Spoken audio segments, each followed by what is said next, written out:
It's summer, it's hot as hell outside, and you're stuck inside with the AC, and you're looking for some horror movies to watch. In this video, I'm going to be talking about some horror movies to add to your summer movie watch list. Now, I've already done some summer horror movie recommendations, which I will link down below for you. Those videos include a lot of the popular movies to watch during the summer, like Jaws, Texas Chainsaw, Friday the 13th. In this video, I want to focus on some lesser known or newer horror movies that you should definitely add to your summer movie watch list rotation. These horror movies are all centered around camping, being one with the wilderness, water, maybe even some shark action.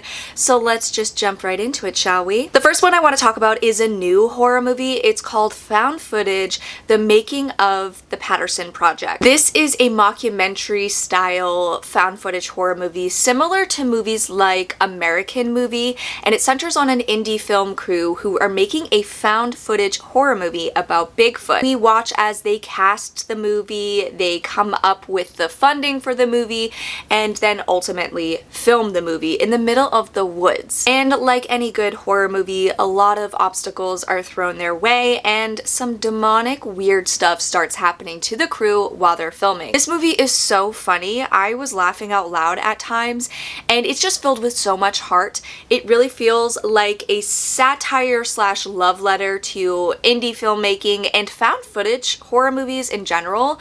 I think it has a great cast of characters that you'll really connect with, and it has some surprising moments, especially towards the end when things amp up and get crazy, like similar found footage fashion. You can rent this one on YouTube. Next up is Marshmallow, which is a 2025 indie horror movie about a young boy who is sent to summer camp by his parents to kind of toughen him up, and when he gets there he learns of this urban campfire story of this surgeon who lurks in the woods, and soon he starts seeing things at night and weird sinister stuff starts happening all around him. This movie is a really fun take on the summer camp horror. What I loved most about this is the cast of the movie. We're centered around real kids at camp, and it just feels super authentic. These kids are so sweet with each other, and they are funny, and there's just really sweet friendships that form between them. There's a coming of age element to this story along with the horror stuff that happens. It has some surprising twists that really worked for me. Where the story goes, I was not expecting. It kind of veers off the typical slasher camp story, but I think you'll really like it if you're looking for something fresh. And it's got that retro feel. It's kind of like Stranger Things in a way. I highly recommend this one. I rented this one on Prime. Next up is The Blackening, which is about a group of black friends who gather for a Juneteenth celebration in a cabin in the woods, and when they get there they find themselves being stalked by a masked killer. This one is really funny, it's clever, and it features a cast of really intelligent characters who are kind of discussing the genre and the tropes that are within it. Don't say this dumb shit. We have to split up.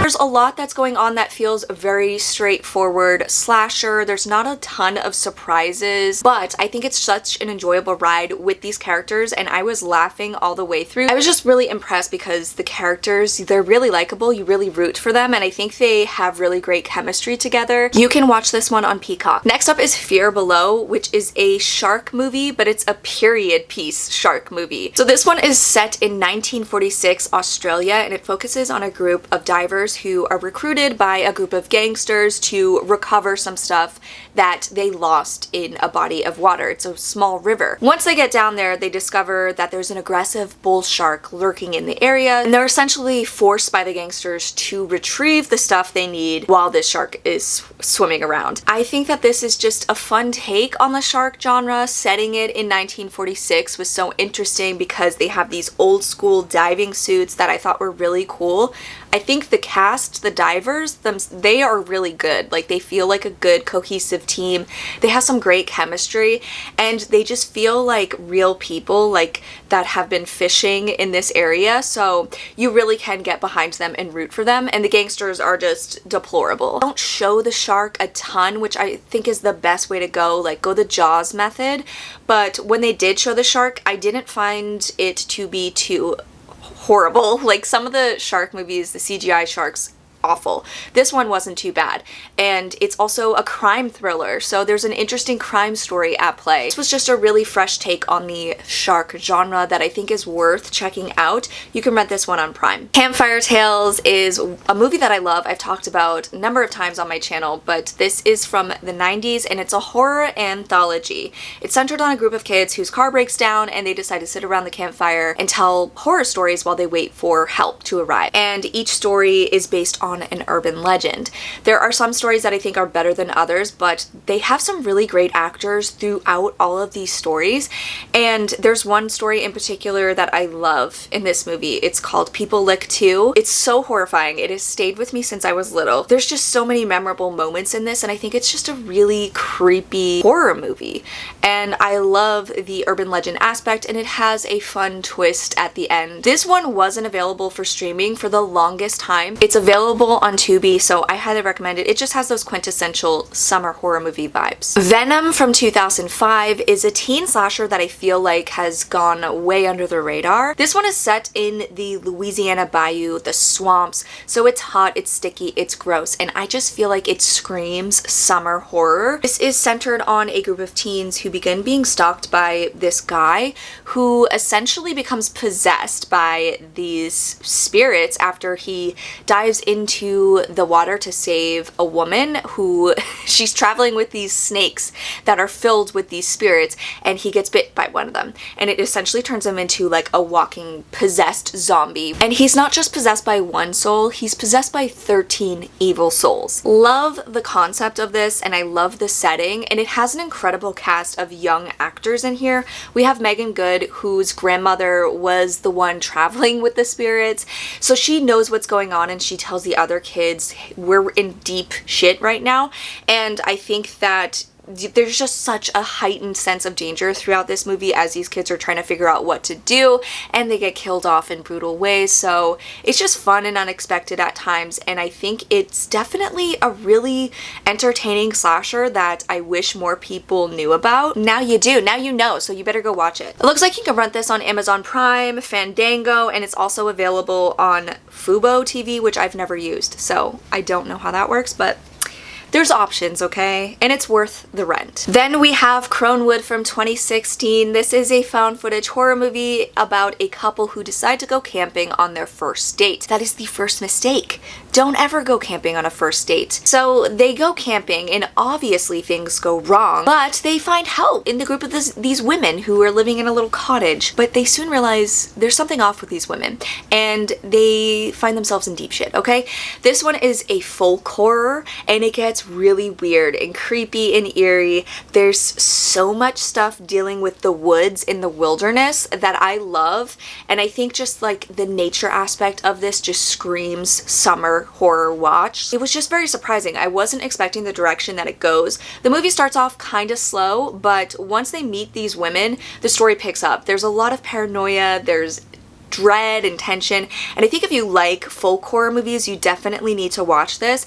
It's a low budget indie horror, so it's not perfect, but I love this one. I think it's a lot of fun. You can currently stream this one on Tubi. Then we have Ticks from 1993, which is a campy and fun creature feature about a group of misfit teens who are out on a wilderness retreat, and they find themselves being terrorized by mutant ticks that were created by pot farmers. This one has a really fun cast of young characters, and despite the craziness and over-the-top nature of this story, it does have a lot of heart with these characters who have been through a lot of difficult times, but they're coming together, and I just like and appreciate that they feel like real teen characters. We have a young Seth Green in here who's really good as like this underdog character, and the ticks themselves are disgusting, they're gross, they're huge, and they are just unstoppable, okay? And there's a lot of gross body horror moments because these ticks get inside people and it's nasty, okay? So if you like that gross early 90s vibe creature feature, you'll have fun with this. It's not perfect, it's really stupid, but I think it's a lot of fun and it's really entertaining, and it's set in summer in the middle of the wilderness. So what more could you ask for? Also, ticks, I'm afraid of ticks, okay? They're a fear of mine. I'm afraid of getting Lyme disease. So give me a horror movie about ticks, yeah, it's gonna work for me. You can watch Ticks on Tubi. And we have the Toolbox Murders from 2004. This is from director Tobe Hooper, and you know what? I'm not gonna stop talking about this movie because I forgot how much I liked it, and I watched it recently, and it's just so much fun. This one is set at an LA apartment complex that is pretty run down, and this new couple has moved in, and they start noticing some strange stuff happening with the neighbors. People start going missing, and our lead character, played by Angela Bettis, starts to investigate, and she learns some dark and sinister stuff about this apartment building. There's a killer on the loose, and he uses tools from the toolbox to kill his victims.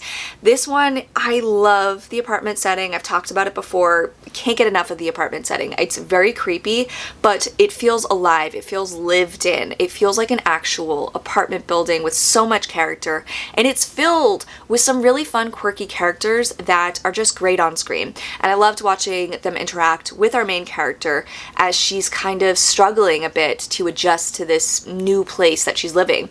And I love the killer himself. He's got a really sleazy, disgusting early 2000s look to him and a really interesting backstory.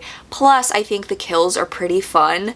While he's like nailing people to walls, he's like he's doing a lot of disturbing things that are really gross, but over the top bonkers, not afraid to go there. So it's just a blast. It's really fun. It just feels hot and gross because it's set in LA, and it's just I think of summer when I think of this movie, and I think you need to watch it, okay, because it's really fun. It's Tobe Hooper.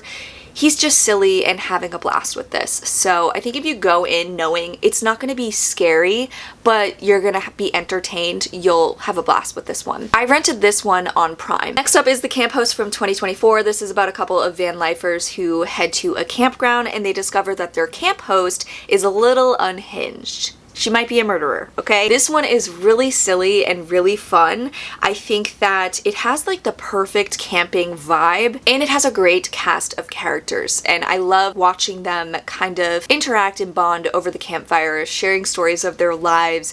It was just really fun, and it felt just like an authentic camping experience. Plus, we have a really great villain here, and she's this old woman who's kind of like a hippie. She's really in tune with nature, and she kind of punishes people who don't follow the rules of the campground, and she goes off the rails. So it's really fun to see her go a little crazy, and it's fun to watch this couple kind of figure out what's going on. It's very silly and funny, so it's not serious 100% of the time. I think the lead is very good as well. She's a Native American, so there's a lot of interesting commentary there in her interactions with the camp host. It's just really fresh. I loved this idea, and I think it's quick, it's fast-paced, and you'll have a good time, okay? There's a whole porta potty scene that grossed me the hell out that I still think of, and I think was really well done. And I think you'll like it too, so you can stream this one on Tubi. Next up is Dark Ride from 2006, and this one is about a group of college kids who are on a road trip. They stop at a roadside attraction, and they decide to camp out overnight in this dark ride, this haunted house ride. And unfortunately, they find themselves being stalked by a killer who murdered some people there years prior. This one is not that good, but I have a soft spot for it because it's just silly, it's entertaining, and I love the carnival setting. This haunted house ride, it's just fun, it feels cheap, the haunted house itself, and that just makes things creepier to me when things feel homegrown and hand-built and they're not the best. And I think the killer himself has a really cool, unique look, so I loved this, and I loved watching him kill people. It's fun.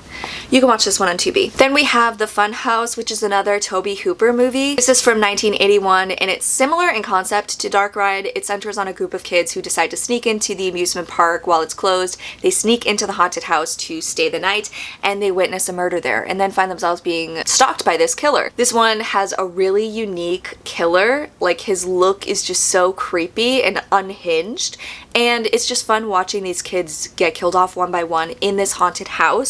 Again, amusement parks and circuses just scream summer to me, and this one is just, it's called the Funhouse, okay? It is the epitome of circus, amusement park horror. You can watch this one on Prime, and I think it's also available for rent on Fandango and YouTube and other places. Next up is Mulberry Street from 2006. This is a horror movie about this deadly virus that breaks out from rats in New York City on one of the hottest days ever. It's like during a heat wave. So the movie is following this group of people who are trying to survive the outbreak in an apartment building, and then we have other people who are trying to get to this apartment building and navigate through the city.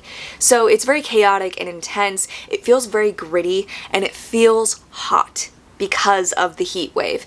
And I just love the concept of rats spreading a virus like this because I feel like it's something that could happen. Rats are everywhere, especially in New York City. You can rent this one on YouTube, Fandango, and Amazon Prime. Next we have Slay from 2024. This is about a group of drag queens who book the wrong venue for their next show. It's at a biker bar in the middle of nowhere, and while they're performing, a vampire shows up and ruins the party, and soon they have to fight off vampires. This one feels like a gay version of From Dusk Till Dawn. It is so much fucking fun. The characters are incredible, especially the drag queens themselves. They're so over the top, and the story has so much heart. I think the vampire action is really fun, and the movie is funny. There's a lot of really funny moments and physical comedy moments as well. You can currently stream this on Tubi. Next up is The Bay from 2012, and this is a found footage horror movie centered around a virus that breaks out on a small island on the 4th of July. The story is told through various different people. We're following one woman who is a reporter reporting on site. We're seeing body cam footage, seeing family home videos. So it's just, we're getting tons of different perspectives as this outbreak happens, and it just feels really chaotic and crazy. And there's a lot of suspense and dread. There's a lot of creepy body horror moments because this virus kind of like destroys their skin. It's gross. And there's a lot to do with parasites in water. So it just feels like the kind of horror that gets under your skin. And I think they do a really great job at showing the downfall of this small town on a really popular holiday. You can currently stream this one on Tubi, so watch it, okay? And there you have it. Those are some horror movies to add to your summer horror movie watch list this summer. Let me know if you plan on checking any of the movies out I talked about. If you have already watched the movies I talked about, what your thoughts are in the comments below. And if you have any additional recommendations, because I'm always looking for more movies to add to my summer watch list. And thank you so much for watching, guys. I hope you're staying cool. We're almost through this, okay? I hate summer. It's almost over, okay? Halloween will be here before you know it.